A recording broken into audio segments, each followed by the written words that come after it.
Bonjour à tous et bienvenue. Nous sommes réunis aujourd'hui pour parler de formation professionnelle, les chemins pour y accéder et comment booster sa carrière, comment se mettre en position de reconversion, voire de se spécialiser pour réussir tout simplement son parcours professionnel. Bienvenue à tous, je me vois, c'est formidable, ça marche. Aujourd'hui, nous allons parler du Saisie Entreprise qui propose, outre des formations d'excellence, en tout cas reconnues par les entreprises, un accompagnement pédagogique à tous les candidats qui souhaitent s'engager dans une formation professionnelle. Je rappelle que vous pouvez poser vos questions en direct live, si je puis dire, à nos personnalités qui sont à mes côtés. Je vais vous les présenter dans quelques instants. Vous les voyez en plan large. Elles sont ravissantes. Elles sont avec moi. Sophie Crespi, ladies and gentlemen, Sophie Crespi, bonjour. Directrice du Saisie Entreprise. On se connaît bien. Oui. Ça fait longtemps que vous dirigez le Saisie Entreprise. En tout cas, ça fait longtemps que le Saisie Entreprise accompagne les professionnels. Oui, une vingtaine d'années à peu près. Et pour ma part, 6 ans. 6 ans. Le temps passe, hein. Exactement. Mais en tout cas, on reste toujours motivé. Et en face de Sophie, Valérie Roucheté, qui s'occupe de formation professionnelle et côté entreprise cette fois-ci. Alors, je vais le dire, GIE GAM, restaurant. GIE GAM, qu'est-ce que j'ai dit? Bon, GIE GAM, je ne sais même plus lire mes notes. Restaurant, une filiale d'un groupe bancaire, je n'en dirai pas plus. Oui. Et vous, vous êtes la spécialiste de formation, mais j'allais dire dans le dur, dans le vrai. C'est ça, gestion de carrière et formation. Alors avec vous, nous allons voir évidemment tout ce qui concerne les conseils pour réussir sa formation professionnelle. Tout à l'heure, nous rejoindra une de vos collaboratrices, je crois Sophie, oui. Agnès Leblond, qui s'occupe de l'ingénierie financière et de l'accompagnement des candidats. Spécialiste, la grande spécialiste sera là. Et Gaël Texera Cardozo, qui lui a suivi une formation et s'occupe de formation dans son entreprise au sein de la RATP. Voilà, bon, que des stars. Voilà. Alors pour commencer, on est allé poser des questions aux stagiaires du Saisie, d'ailleurs, on est allé les rencontrer. Et la question qu'on leur a posée, la formation professionnelle et ses réformes, qu'est-ce que cela évoque pour vous? Vous savez, la formation professionnelle en France connaît à chaque fois que le gouvernement change, des modifications. Eh bien, on va voir s'ils ont tout compris de ce qui se passe actuellement. Image.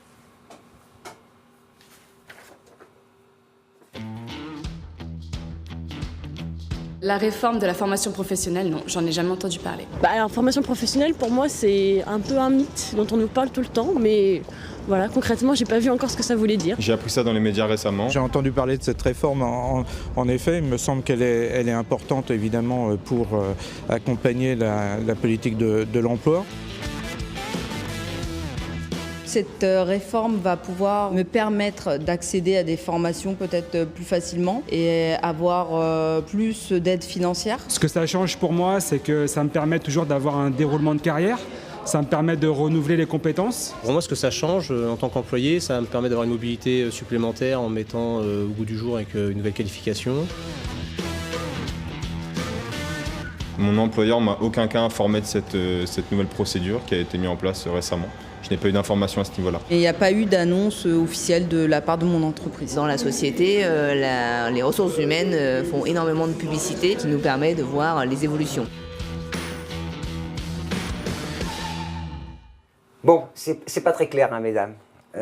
Sophie, qu'est-ce que ça vous inspire? Vous avez vu, mon entreprise ne m'a pas informée, c'est ce qu'a dit. Je ne suis pas étonnée, on rencontre beaucoup de candidats et de salariés dans cette situation. D'abord, on a une réforme qui est récente, 2014, hein, puis une nouvelle réforme qui se profile. Oui, parce que 2014, c'est la préhistoire déjà. C'est la préhistoire, mais c'était déjà le CPF. Et puis là, une nouvelle réforme qui est en débat au Parlement et qui va poursuivre finalement les grandes lignes de la précédente, mais et qui vise quand même à simplifier le système. Ce que je veux mettre en avant, c'est qu'on est bien d'accord que les salariés ont eu très peu d'informations et maîtrisent mal la révolution. Alors, la précédente réforme 2014, les services RH ont quand même beaucoup accompagné. CPF, on en parlera tout à l'heure, hein, le CPF. Mais la nouvelle, non, pas encore. En même temps, le texte n'est pas définitif. Alors, il y a eu beaucoup d'annonces du gouvernement, le CPF monétisé, voilà. L'application mobile, mais voilà. Pour l'instant, ça reste quand même des choses un peu nébuleuses. Un peu obscures. Un peu obscures, mais par contre, ce qui me rassure en écoutant ce micro-trottoir, c'est que les salariés savent exactement ce qu'ils veulent. Ils veulent de la qualification, ils veulent un accompagnement, enfin une évolution professionnelle et ils espèrent qu'avec ce CPF rénové, ils auront encore plus de droits et plus de facilité. Petit clin d'œil, on rappelle que ces images ont été tournées dans les locaux tout neufs du CESI. Un petit mot? Oui, on s'est installé à La Défense, dans des locaux splendides sur le parvis pour accueillir les salariés parisiens et d'Île-de-France. Allez, un peu d'autopromo, ça fait pas de mal. Valérie Roucheté, qu'est-ce que ça vous inspire? Les entreprises ne m'ont pas informé. Même question, ça veut dire, vous avez fait le job ou pas? Alors oui, on l'a fait. Oui, justement. Si vous m'aviez dit non, j'aurais été mal. Oui, je pense. Alors. Oui, on l'a fait à travers l'entretien professionnel. On s'est servi de cet outil pour informer nos collaborateurs. Et nous, on a pris le parti pris de les informer, de les recevoir nous en tant qu'RH et pas de mettre ça à la main des managers. Oui, qui eux-mêmes ne comprennent pas toujours. Voilà, des fois, ça peut être compliqué pour eux. C'est souvent une affaire de spécialistes, on peut le déplorer, mais ce sont les départements RH et formation. Alors, mesdames, première question. Qu'est-ce que ça change concrètement? Parce qu'on dit souvent la formation professionnelle est à la main du collaborateur désormais. Mais au fond, c'est très obscur comme concept, Sophie. Oui, alors c'est un vœu pieux quand même jusqu'à présent, même si la précédente réforme, encore une fois, a essayé de mettre un dispositif un peu à la main des collaborateurs. La prochaine va être encore plus évidente. L'idée, c'est quoi? C'est finalement qu'on responsabilise les individus dans leur choix de parcours professionnel. Donc c'est à eux... Par exemple, il y a une réforme qui est intéressante, c'est on connaît le prix de la formation. Oui. C'est pas quelque chose qui est obscur. Oui, l'idée, c'est encore une fois, cette réforme à venir, elle a pour objectif de rendre plus lisible l'offre, de permettre aux salariés ou à l'actif d'être parfaitement informé sur ce qu'il peut finalement, ce qu'il a comme offre de formation autour de lui, et puis les emplois ou les évolutions professionnelles qui seront conséquentes à ces actions de formation. Et effectivement, avant, le CPF était en heures, c'est pas simple, on a un compte. C'est argent, quoi. Voilà, combien là, je dois c'est dépenser, simple. oui. Il y a un montant qui est de, pour l'instant, 500 € par an pour ceux qui sont 500 € pour tous les salariés et 800 pour les moins qualifiés. Mais c'est plus clair. Après, la grande question, ce sera est-ce que finalement toute l'information qu'il y a sur l'offre de formation continue parviendra aux salariés qui, effectivement, généralement, est quand même beaucoup accompagné de son employeur, mais vous avez aussi des individus qui sont en reconversion et qui ont besoin d'être complètement... On peut choisir de financer soi-même, de s'engager. En plus, quand on est en rupture totale vis-à-vis de son précédent métier, on peut s'engager. Et la création d'entreprises dans ce domaine a beaucoup... L'entrepreneuriat très à la mode a beaucoup poussé certains... Mais c'est vrai que jusqu'à présent, ces entreprises, les écoles qui accompagnent beaucoup les individus. Est-ce que vous avez le sentiment qu'on attend tout de l'entreprise, on attend finalement à trop, il serait temps qu'ils se prennent en main, c'est ça? Tout dépend des publics, effectivement. Oui, on a des publics, moi, dans la restauration collective, effectivement, on a des publics peu ou pas qualifiés et souvent ils attendent beaucoup de l'entreprise et ils ont du mal à se prendre en main. Alors, on précise quand même, on va rentrer dans le sujet, vous inquiétez pas, vous allez voir que ça sera beaucoup plus clair à la fin et il y a vos questions que vous pouvez poser en live. Elles arrivent, je vous poserai quelques questions. Un enjeu central, c'est quand même que chaque salarié, chaque collaborateur profite d'une formation pour avoir une qualification, voire un diplôme. Ça, c'est très important. Oui. Alors c'est important, ça fait plusieurs années aussi que la réforme est très orientée diplôme. Pourquoi? D'abord parce que le CPF a une visée qualifiante, c'est important. Également le nouveau CPF. Qualifiant, diplômant, allez, on va dire certifiante. Parce que la France, c'est un pays de diplômes, oui. Ça, évidemment. Là, on a des diplômes acquis par voie scolaire, par l'université. Et puis quand on est en activité, on a également des diplômes qui au lieu de valider des acquis, vont venir valider des compétences. Donc c'est des vrais marqueurs pour l'individu, pour l'entreprise, pour le monde du travail. Donc c'est très important finalement d'être en capacité de valider par un diplôme, de démontrer. On rappelle que si on a un diplôme, on peut être beaucoup plus mobile. Enfin, changer d'entreprise, parce que l'entreprise n'est pas très heureuse quand elle forme quelqu'un qui s'en va, mais ça fait partie du deal. Ça fait partie du deal. Oui, vous avez beaucoup de salariés qui vont sur ces qualifications-là sans quitter l'entreprise. Il y a aussi un contrat gagnant-gagnant, employeur-salarié, avec un désir de qualification. Tous ne font pas des infidélités, évidemment. Alors, il y a un mot-clé dans cette réforme, ça s'appelle les blocs de compétences. Vous aurez affaire à cette notion très prochainement. Sophie, en quelques mots, qu'est-ce que c'est un bloc de compétences? Alors, c'est pour répondre en fait à un besoin. Quand on dit que les formations doivent être diplômantes, on s'aperçoit que généralement elles sont relativement longues. Et l'idée a été de dire finalement, il faudrait modulariser ces parcours en bloc, de sorte qu'un salarié ou un actif qui souhaite suivre ce parcours puisse le faire dans son entier ou en partie, une année 2 blocs, l'année suivante 3 blocs, ou bien également construire avec l'école des parcours individualisés qui tiennent compte finalement de ses acquis antérieurs. Donc c'est un mot un peu barbare, mais qui commence aussi un peu à rentrer dans les échanges qu'on peut avoir avec les salariés. C'est un ensemble de compétences homogènes pour réaliser une activité du métier. Formation, hein, c'est ça. Modularisé. Pardonnez-moi. On a modularisé. Et la pédagogue s'exprime et me reprend, la professeure qui sommeille en vous, Gilbert. Ce n'est pas comme ça qu'on dit. C'est plus pratique pour les entreprises en fait d'avoir des blocs. On travaille, nous c'est ce qu'on a fait avec le saisie entreprise, on a travaillé par bloc. Donc on n'a pas certifié sur l'ensemble d'un parcours, mais par bloc. Ça permet d'être efficace en fait, parce que l'immensité d'un diplôme, ça peut faire peur l'entreprise, ça peut faire peur le salarié, ça peut faire peur le manager. On le modularise, voilà, exactement. C'est ce qui existe après tout dans l'enseignement supérieur. Allez, je vous propose de rentrer tout de suite dans le vif du sujet et plus précisément dans l'accompagnement que vous proposez aux candidats. Sophie, je suis Gilbert, je veux suivre une formation professionnelle pour me reconvertir parce que décidément j'ai envie de faire autre chose. Alors, comment on fait quand on a un projet ? Alors déjà, si vous voulez suivre une formation, c'est que vous avez un projet professionnel. Donc c'est très important d'identifier, d'affiner ce projet professionnel. Et ça vous l'aidez ? Ah, bien sûr, dès le début, c'est très important. Et on va évidemment vérifier l'adéquation de ce projet et un parcours de formation que vous avez choisi. Voilà, l'idée, c'est quand même de vous amener au succès. Hein. Donc c'est comme ça, finalement, qu'on mène les entretiens en début de parcours. Et puis ensuite, on va vous accompagner toute l'année par nos ingénieurs de formation qui vont vous suivre, qui vont vous évaluer régulièrement. Voilà, regardez sur l'écran, avant la formation, après la formation, pendant la formation. C'est pas un vain mot, hein, l'accompagnement dans ces entreprises. C'est très important et ça fait des années qu'on le pratique parce que ça fonctionne très bien. Ça nous permet aussi d'individualiser beaucoup la relation stagiaire-pilote et puis de traiter les difficultés et encore une fois de conduire au succès. Regarde les questions qui arrivent, d'accord, vous inquiétez pas, vous continuez. C'est ça l'accompagnement. J'ai le sentiment que ce moment, c'est une véritable introspection pour le candidat et pour l'entreprise. Pour l'entreprise, oui. Donc, quand vous parlez d'accompagnement, si vous étiez salarié au GIE Game Restaurant, vous seriez venu me voir. Vous seriez venu me voir et je vous aurais fait l'accompagnement que propose le saisie entreprise. Alors, ce sont des parcours qui transforment. Oui. Donc, c'est important d'accompagner cette transformation. Moi, je suis toujours étonnée. Les salariés, à l'issue de leur parcours, ils ne sont pas les mêmes qu'au démarrage. Alors, je rappelle que vous pouvez poser vos questions en live. J'en ai une qui arrive, d'ailleurs. Comment trouver la formation qui correspond à mes attentes ? Comment faire matcher ça ? Parce que alors, c'est compliqué.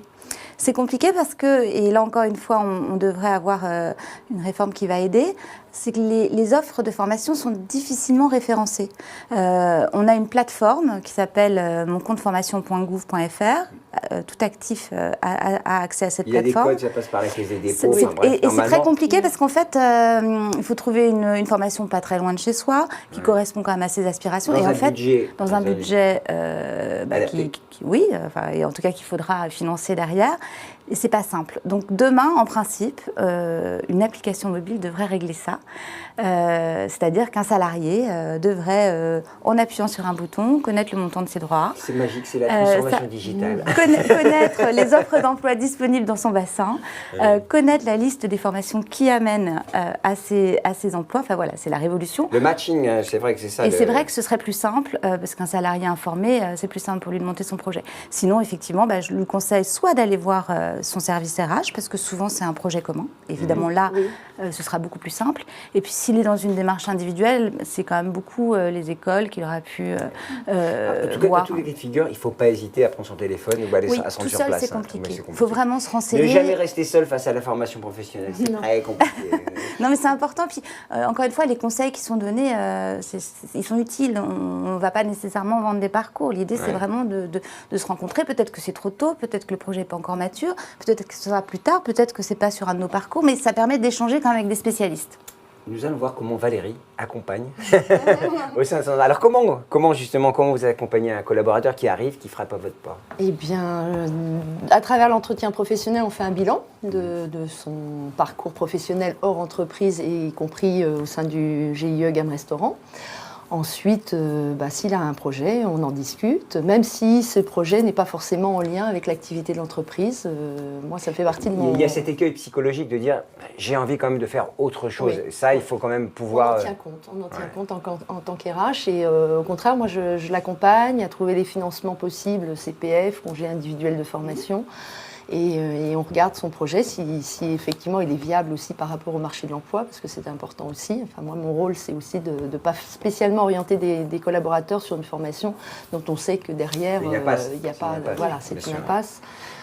Et comment dirais-je, est-ce qu'ils ont des questions précises ou on part un peu à l'aventure On part un peu à l'aventure, parce que moi j'ai une population qui n'est pas forcément bien renseignée. Je vous rassure, hein, les catégories. Oui, mais effectivement, je me suis aperçue aussi dans le métier que le jargon RH était compliqué, le jargon de la formation. On a même créé des petits mémos RH, nous. Des index, des petits lexiques. Oui, des petits lexiques où on explique, voilà, on communique auprès du collaborateur. Vous en avez parlé, Sophie, il y a quelques instants, c'est le CPF. Il faut l'activer, hein. Je crois que c'est la première chose avant même de se poser des questions. Oui, il faut l'activer avec un code. Aujourd'hui, alors, je crois qu'il y a 5 millions de comptes qui ont été activés. Ce qui est peu, finalement. Ce qui est peu sur les 30 à 40 millions attendus. Mais en même temps, c'est un dispositif qui a 2 ans. Donc il y a une montée en charge à partir de 2017 et 2018. Et aujourd'hui, sur ces 5 millions de comptes, je crois qu'il y a à peu près 1,2 million de projets de formation qui ont été financés. Du court, du long, toujours du qualifiant. Mais on voit bien quand même que ça commence à faire son chemin. On précise aussi, vous me dites si je me trompe, Sophie, c'est qu'il y a de l'argent pour financer les projets de formation. Souvent, si j'ai bien compris, si j'ai bien retenu, c'est qu'on ne dépense pas tout l'argent de la formation. C'est des fonds mutualisés. Oui. En fait, l'entreprise verse 1% de sa masse salariale et c'est des fonds mutualisés. Donc, on bénéficie en fait des fonds de toutes les entreprises. Vous avez fait financer toutes vos formations en ce qui vous concerne? Ah oui, moi je fais financer. Et puis nous, sur l'année 2017, la plupart des frais de formation étaient couverts effectivement par du CPF, n'hésitez pas, ça veut dire n'hésitez pas. Non, mais c'est vrai, pour l'instant, faut y aller parce que il y a du financement. Il y a de la marge. On aura la spécialiste tout à l'heure du CESI qui nous dira tous les bons conseils pour faire financer, parce qu'il y a tellement de dispositifs selon ce qu'on veut faire, selon la formation, selon son parcours personnel, et c'est pour ça que c'est compliqué de s'y retrouver. Oui, et puis c'est pour ça que c'est important de demander conseil, parce qu'il y a des éléments qu'on n'a pas nécessairement et des financements qu'on ne va pas activer alors qu'ils sont là. Avant de passer au financement, justement, le CESI, l'offre du CESI, quand même, qu'on essaye de définir un paramètre, quelle est-elle?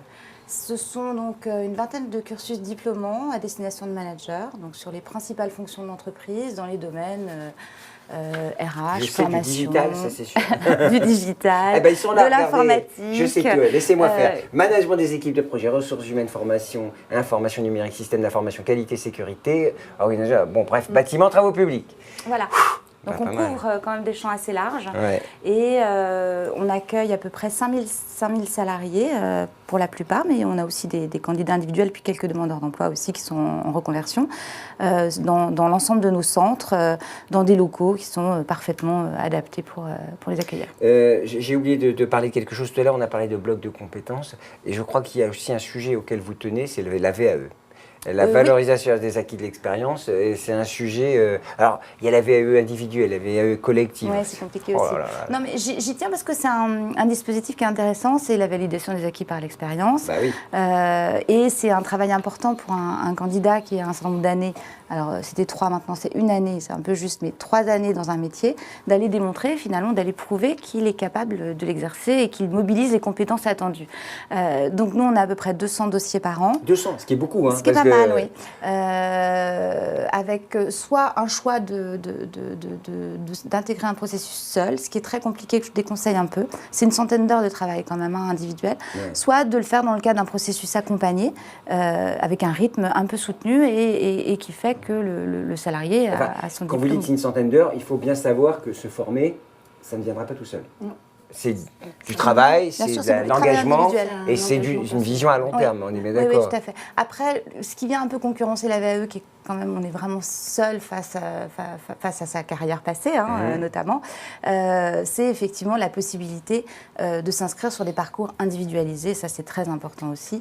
C'est-à-dire qu'à partir du moment où vous avez découper en blocs de compétences votre parcours, l'idée c'est de dispenser de certains blocs des salariés parce qu'ils ont un bagage quand ils arrivent chez nous, de valider évidemment l'acquisition de ces compétences et finalement le choix de la VAE il est moins évident et c'est peut-être plus simple de faire 2 blocs sur 6 par exemple et d'aller au titre plutôt que de... C'est technique Sophie, je comprends ce que vous dites personnellement mais j'avais préparé l'émission donc c'est pas du jeu mais en tout cas la VAE sachez que si vous voulez pas vous engager dans un processus formation, diplomation, dans un processus où on regarde son histoire, on en ressort une expérience pour la présenter, ce qui n'exclut pas d'ailleurs des cours et des examens. En fait, mais voilà. C'est qu'il y a plein de manières d'aborder un parcours de formation, il y a plein de souplesse et de flexibilité.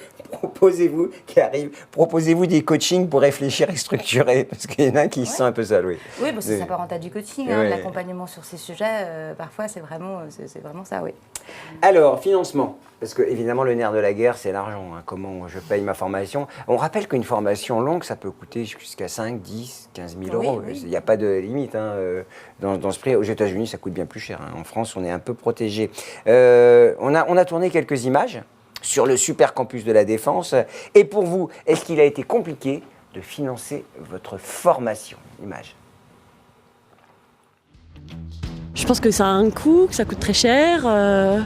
Et il y a toujours chaque fois un problème de place pour les formations qui intéressent vraiment certains collaborateurs. C'est moi-même qui paye ma formation et je sais que j'ai dû mettre la main à la poche et oui, effectivement, ça coûte cher de se former. Très honnêtement, moi, j'ai eu la chance que mon entreprise prenne tout en charge. Oui, la formation coûte cher. Aujourd'hui, on a des moyens qui sont mis en place dans nos entreprises comme le CPF ou des sociétés externes comme AGESIF qui permettent de pouvoir se former.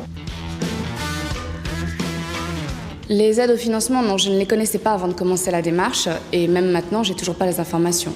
Je me suis laissée guider. Je ne connais pas les aides qui sont mises en place pour accéder à la formation.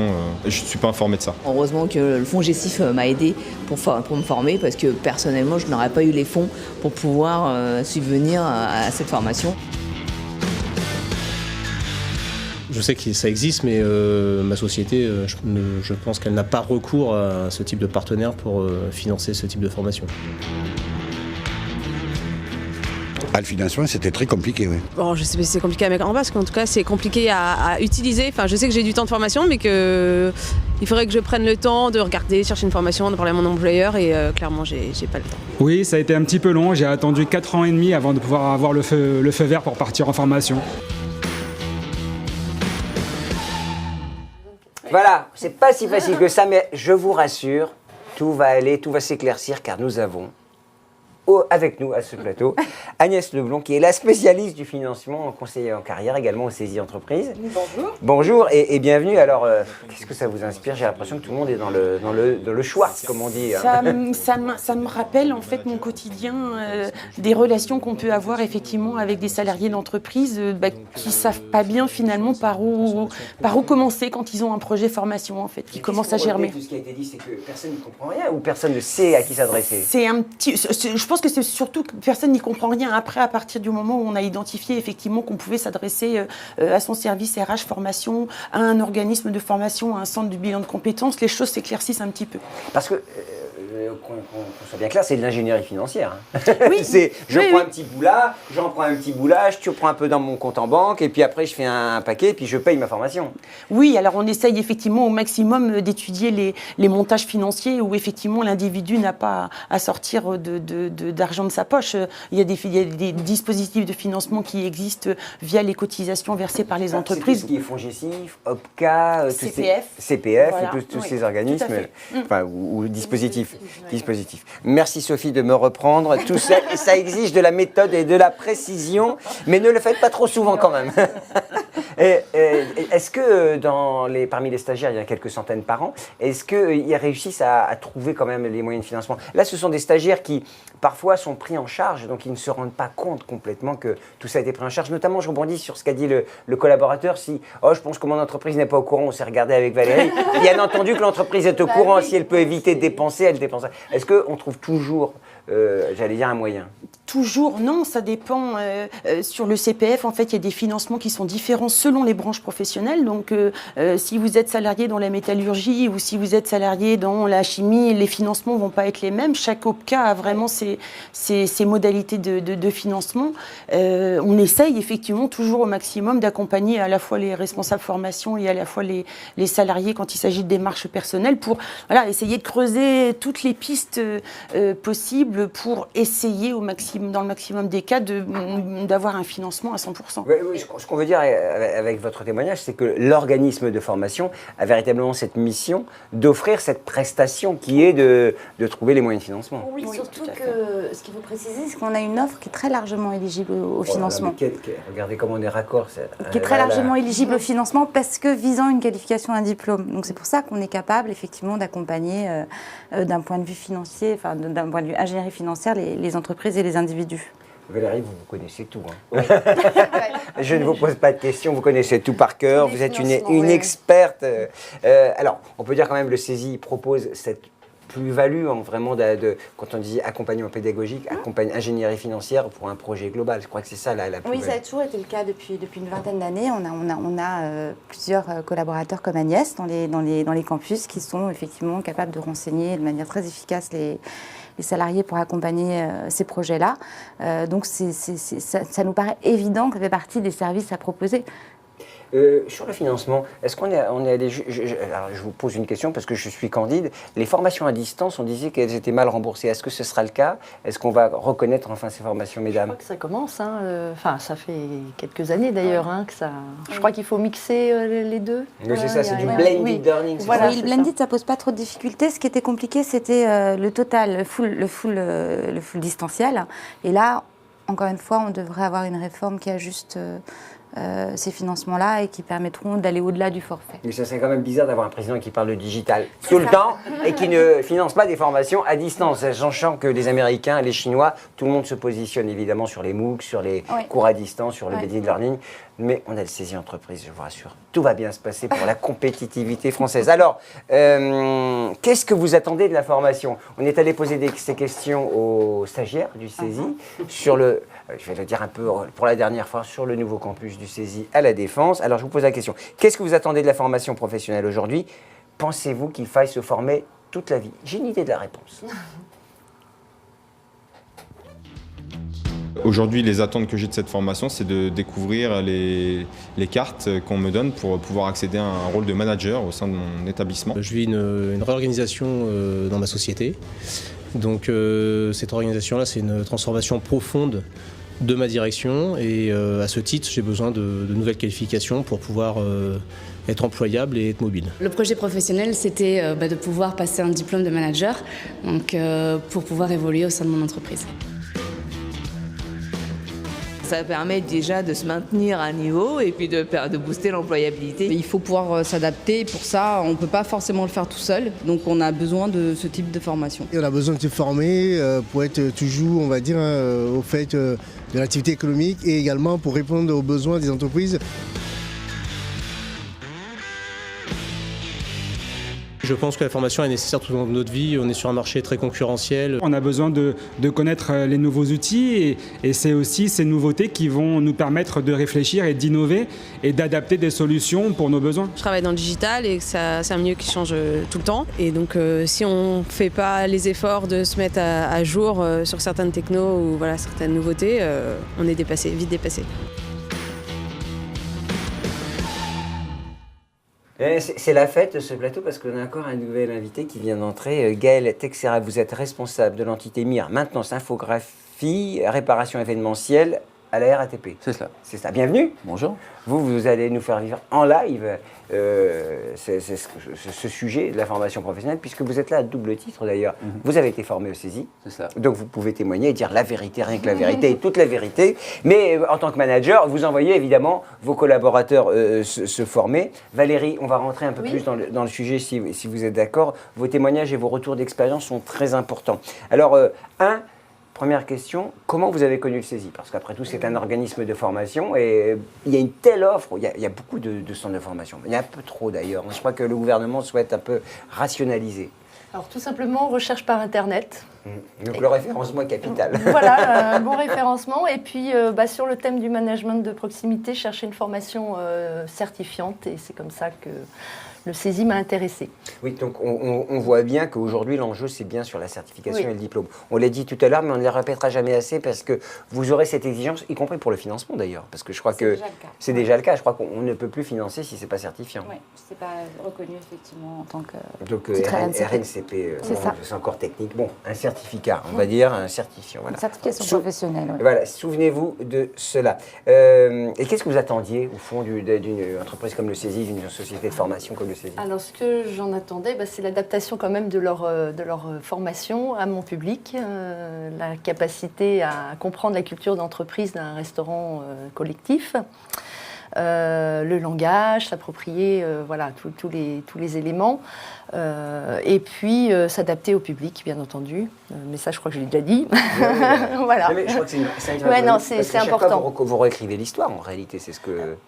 Oui, on essaye effectivement de s'adapter, ça c'est très important. Aux stagiaires, c'est important. Combien de stagiaires vous avez envoyé? Alors, on a fait une formation pour 12 stagiaires. Donc vraiment, la formation ça a été du clé en main, tout en gardant quand même la partie certifiante. C'était l'importance et voilà. Et le niveau d'exigence du diplôme était le même, même si ma population n'était pas forcément homogène. Est-ce que c'était heureux d'avoir leur certificat à la fin? Alors au départ, ils étaient vraiment très inquiets, mais vraiment très très inquiets. Il a fallu vraiment que je vende la formation. On se met un peu en jeu. Surtout que là, en fait, c'était un souhait de l'entreprise. À la base, ça leur est tombé dessus. C'était pas. Alors certaines avaient demandé la formation, et puis quand on a vraiment lancé le projet, effectivement. Alors quelle était la méthode de travail CESI et l'entreprise pour définir le projet, l'accompagnement et la suite? Alors on a beaucoup échangé déjà. Moi avec eux et eux avec moi. Et ensuite, ils ont également rencontré les professionnels du métier. Voilà, ils sont venus dans nos restaurants voir un peu une journée type de travail et une journée type d'un manager de proximité. Ça veut dire que le projet pédagogique, il est spécifique à chaque fois? Oui. Il y a des lignes. Oui, c'est ça. Surtout dans ce type d'action qu'on appelle intra-entreprise, c'est-à-dire sur mesure. Le travail qui est fait avec les services RH, il est primordial, parce qu'en fait, on co-construit un parcours. Alors Gaëlle, je vous passe la parole, parce que vous avez vécu la formation au CESI. Qu'est-ce qu'on en sort comment du CESI? Avec des lunettes ou... Non, c'est tout petit ça. Déjà. Moi, c'était il y a un peu plus de 10 ans. Ouais. C'était pour passer manager de manager. En fait, j'ai toujours managé, mais manager des managers, c'était un cap différent pour moi. Et en fait, ça rentre dans le cadre d'une montée en qualification dans l'entreprise dans laquelle je suis. C'était une formation quasi obligatoire, en tout cas pour être validé cadre. Et donc, en fait, c'était une ouverture d'esprit pour moi. Il y a une obligation quasiment maintenant dans certaines entreprises pour passer d'un statut à un autre, d'avoir une qualification. Oui, souvent. Ah oui, donc c'est pas anodin en plus. La promotion au mérite n'est pas suffisante. Il faut quand même le certifier à un moment, quoi. Oui. On professionnalise beaucoup les métiers maintenant. Ouais. Et c'est vrai dans toutes les entreprises, petites et grandes en fait, parce qu'à la RATP, j'imagine que c'est très codifié. Oui, c'est très codifié, mais à la fois, c'est ce que disait tout à l'heure l'argument là, c'est des formations qui sont vraiment à la carte. On a aussi une formation auquel j'envoie mes managers, des managers de proximité qui sont très à la carte RATP. On a un gros partenariat et aujourd'hui, moi j'ai 7 collaborateurs qui ont été dans ce cursus-là. Donc effectivement, même manager de proximité. Déjà, le fameux. Il plaît bien celui-là, j'ai l'impression. Il plaît bien parce que c'est le seul dispositif déjà diplômant en France. Ouais. Ah oui, d'accord. Et il est très souple, très adaptable. Et ça déjà, la question suivante, c'était pourquoi vous avez choisi de former si vous êtes les seuls en même temps, il n'y a pas beaucoup de... il y a des parcours sur lesquels on est en concurrence, mais celui-ci, c'est vrai que c'est une petite pépite en fait, qui marche bien. Même question qu'Avéry, comment vous avez connu le CESI? Alors moi, dans mon parcours personnel, c'était quelque chose qui était sur une étagère, donc j'ai saisi sans appréhension, sans a priori, mais sans volonté première. Par contre, moi, en tant que manager, pour envoyer mes futurs managers, par contre, je suis plutôt proactif pour les envoyer. Parfois, il faut même convaincre. parce qu'ils sont plutôt réfractaires à ce genre de démarche. On en a parlé tout à l'heure un petit peu du ça risque. Ça les met en cause en fait. Ouais. Ils peuvent se dire... Un peu le côté casse-gueule de l'échec. Ouais. Mais il n'y a pas d'échec en fait en formation professionnelle. Il peut y en avoir, il faut quand même qu'il y ait une motivation, il faut quand même qu'il y ait un projet soutenu. Ça peut arriver quand même, ou des abandons, ça peut arriver. On évite, c'est une catastrophe, mais... Le pourcentage est faible. Oui, il est faible, on doit avoir 2-3% d'échecs. Oui, c'est ça, parce que en fait, l'objectif quand on fait une formation, c'est d'aller jusqu'au bout. Oui, à condition que le projet ait bien été dessiné en amont et que le parcours a bien choisi. Que le stagiaire lui-même le veuille. Oui, tout à fait. Mais c'est tout l'intérêt du N+1 ou des RH de motiver. Mais le manager a un rôle capital, en fait, je crois, dans la formation professionnelle. Oui, je pense vraiment. Un de nos pièges, nous, dans des grandes entreprises comme la nôtre, je pense que ça peut vrai pour tout le monde, c'est que les managers, souvent, réagissent et fonctionnent par mimétisme. Or, une formation comme ça, c'est vraiment la possibilité de prendre du recul, c'est quoi mon métier de demain ? Et d'échanger avec des personnes qui ont d'autres parcours et ainsi de suite, et on sort de ce mimétisme et on fait son travail de manager parce qu'on a une vocation pour, et qu'on a appris à le devenir. Pareil que Valérie, vous avez eu des relations, j'allais dire intimes, pour définir le projet pédagogique, le plan de financement, la suite à donner à tous ces formations? Objectivement, non. Pourquoi? Parce que je rentre dans la configuration où il y a l'équipe RH qui travaille beaucoup avec le CESI, et en fait, moi, en tant que manager, j'ai un produit clé en main, donc on est consulté pour le parcours pédagogique, mais voilà. J'ai pas beaucoup d'échanges. D'ailleurs, c'est une notion qu'on peut peut-être préciser, Sophie. Il y a la notion de clé en main et la notion de catalogue. C'est comme ça qu'on dit. Souvent, on choisit une formation standard qui existe. Et puis, on peut aller jusque du, comment dire en anglais, du fine-tuning. Valérie, un petit mot sur ce sujet. Oui, du cousu main, en fait. On est parti, nous, de la formation catalogue par bloc et on a affiné le projet en fonction de nos besoins.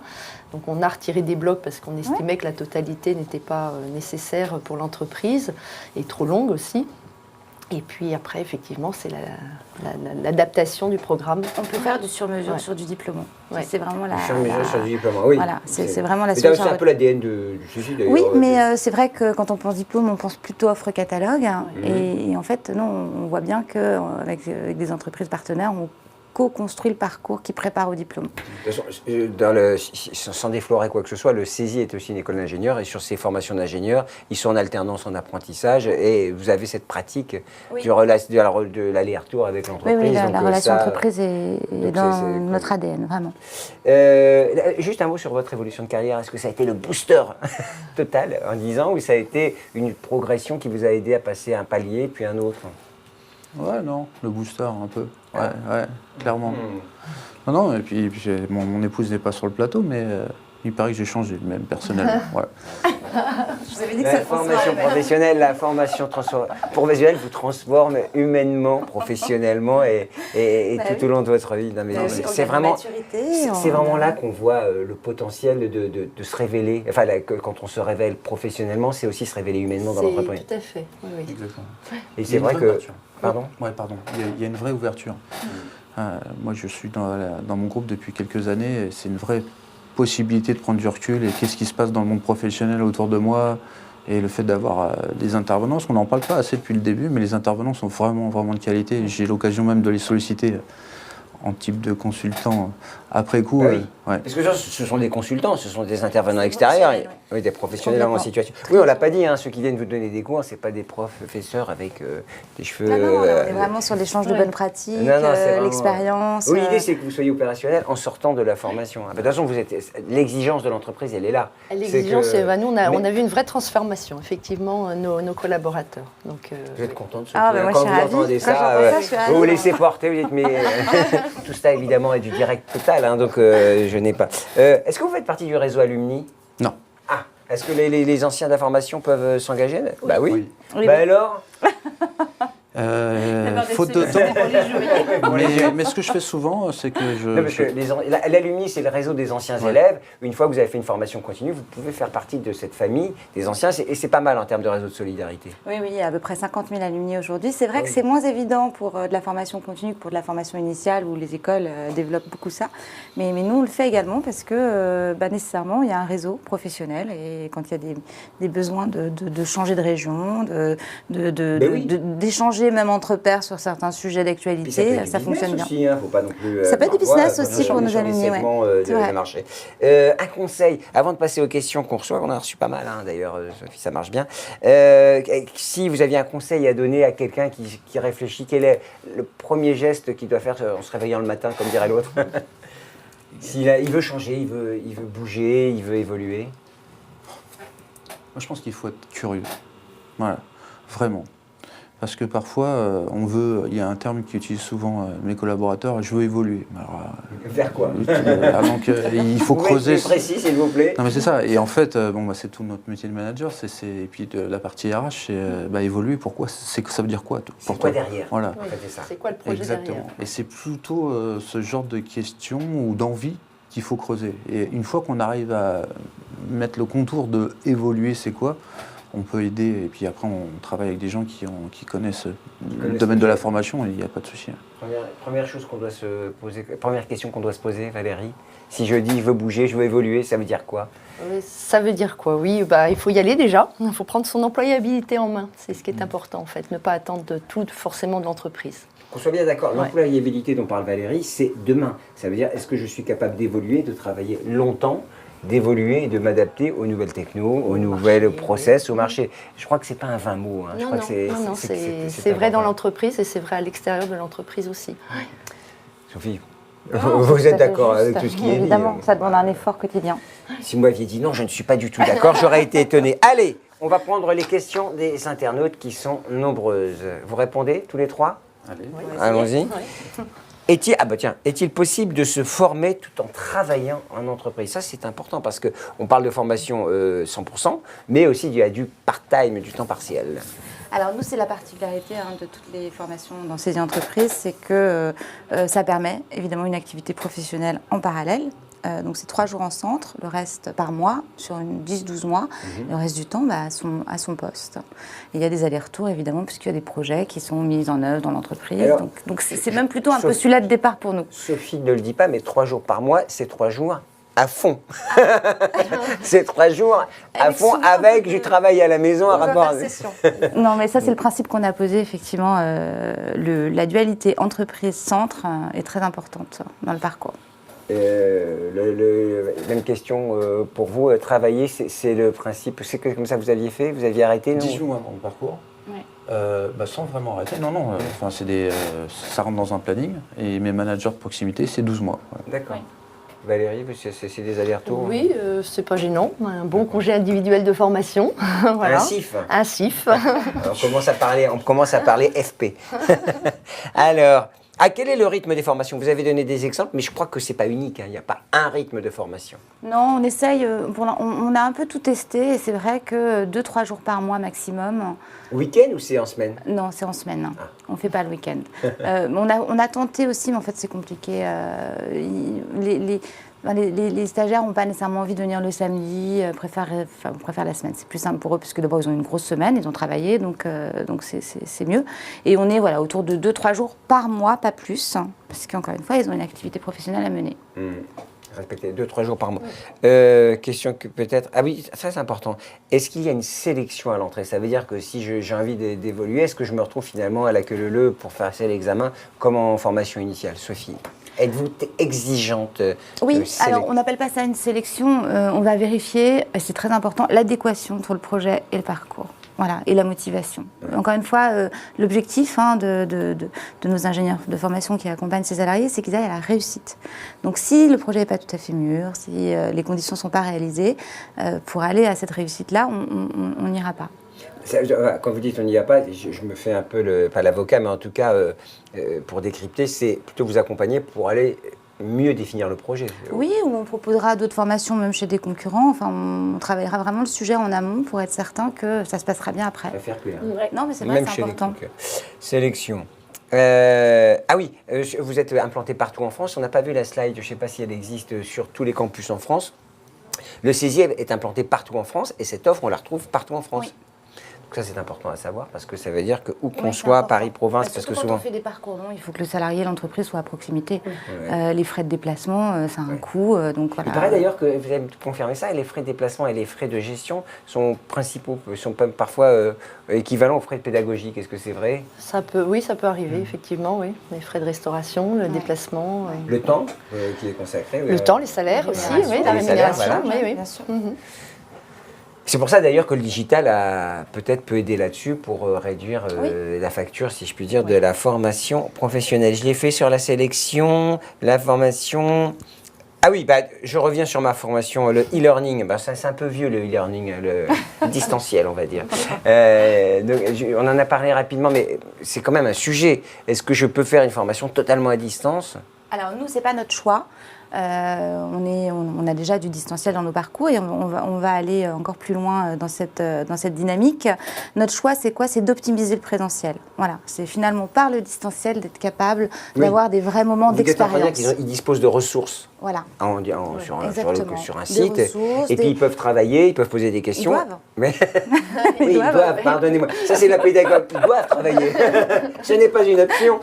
Non, mais il y a plein de principes de classe virtuelle, de learning on the job. Il y a plein de schémas qui sont très efficaces. Ça rigole pas, hein, mais encore une fois, c'est pour optimiser le présentiel. Voilà. Je comprends. Vous devez les pousser un peu parfois. Oui. Est-ce que ça arrive que vous disiez, bon, votre stagiaire, là, faut le motiver tous les jours? Oui. C'est un peu comme à l'école. Ça veut dire qu'on le suit quand même. Ouais. Est-ce que les formations en ligne, j'ai déjà dit... Ah oui, comment s'effectue l'évaluation de la formation? Contrôle continu, examen final. Est-ce qu'il faut rendre un dossier? Je crois que c'est un peu de tout ça. Oui, contrôle continu, puis un mémoire à soutenir, donc devant un jury professionnel. Voilà. Ça, c'est le moment un peu fort, la montée d'adrénaline pour les salariés, mais c'est le cap à passer pour être diplômé. Et il y a un moment fort quand même, je pense, pour tous ceux qui ont suivi ça, tous les DRH, tous les stagiaires, tous les responsables de formation, c'est la diplomation. Je crois qu'on met toujours un cérémonial qui est important.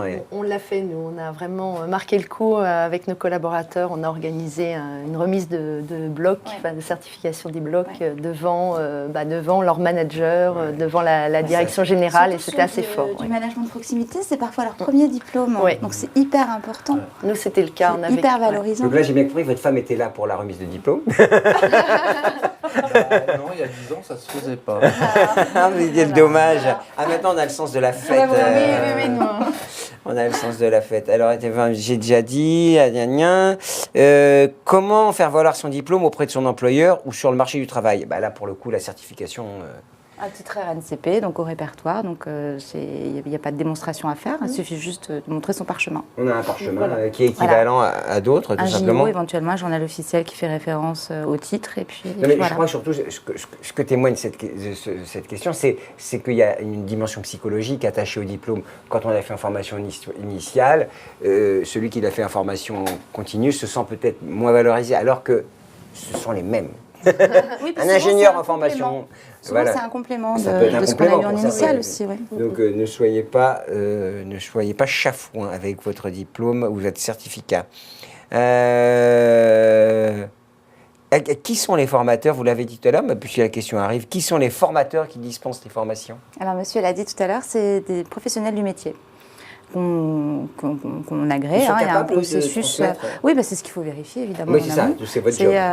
Évidemment, la capacité à transmettre et puis à parler de son métier, des bonnes pratiques. C'est des gens qui sont encore en exercice, qui ont des postes souvent importants et qui vraiment adorent faire ça. Donc, ils viennent, ils sont là de temps en temps pour animer 1 ou 2 modules.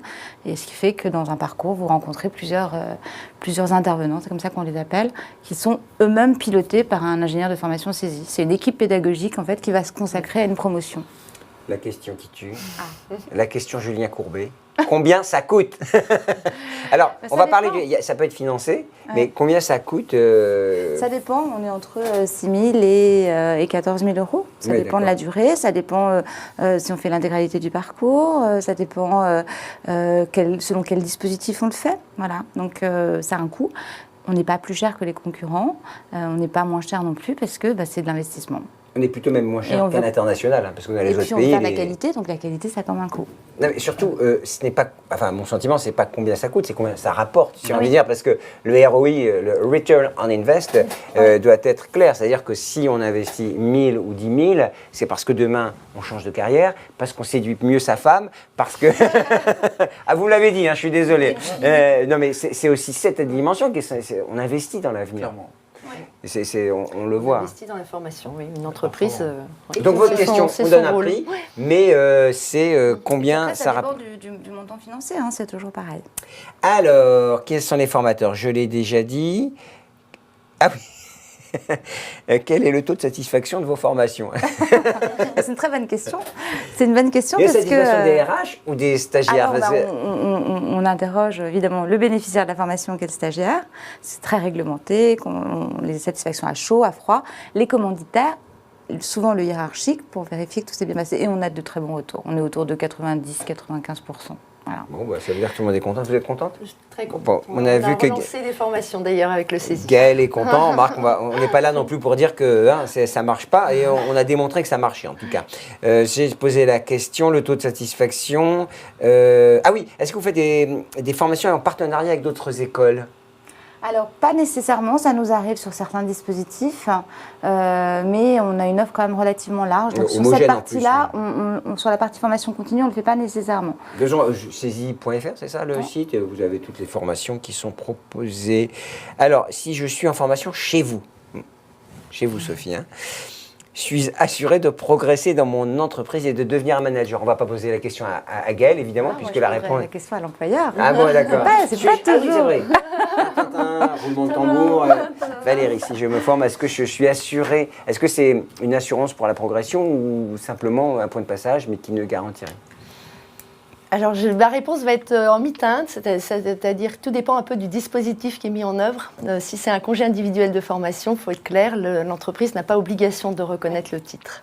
Voilà. Maintenant, si c'est une formation dans le cadre du CPF ou du plan de formation, oui, bien entendu, ça veut dire que l'entreprise est complètement partie prenante de la formation du collaborateur. Et oui, l'objectif, c'est effectivement que la personne évolue. Oui. Après, il n'y a pas de...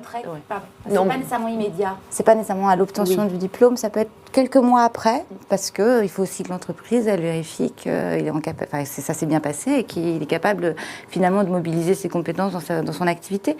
Donc c'est pas automatique, ça c'est important de le dire, parce que... En tout cas, c'est un atout. C'est un atout. Ça ne sera jamais évident, contre. C'est évident, mais il ne faut pas se dire à chaque fois j'ai le diplôme, donc j'y ai droit. En tout cas, c'est pas un droit. Vous avez le droit de vous former, mais en tout cas, après, en plus, la relation personnelle avec son RH, son manager et l'entreprise généralement est capitale. Oui, bien sûr. Et puis le projet. Et puis c'est souvent l'employeur ou le N+1 qui porte ce projet avec son salarié, donc lui-même a envie de le faire évoluer sur une fonction. Une question, quand on est demandeur d'emploi, on n'est évidemment pas collaborateur d'une entreprise. Et est-ce qu'on peut bénéficier d'une formation? Oui, bien sûr. Et puis j'espère que c'est même une population. Comment les populations éloignées de l'emploi, comme on dit pudiquement dans les. Oui, non, mais c'est un vrai sujet et la réforme à venir pointe vraiment cette question. Nous, évidemment, on les accompagne sur des dispositifs diplômants, un peu moins que les salariés, mais c'est aussi à nous de travailler un peu notre offre, notamment dans la mesure où nos parcours c'est en entreprise et en centre. Il faut qu'on trouve une solution plus adaptée les concernant. Mais on en forme, évidemment, et c'est dans notre ADN également. Hein. C'est important de former des demandeurs d'emploi pour leur permettre... Quel pourcentage de demandeurs d'emploi collaborateurs? 10%.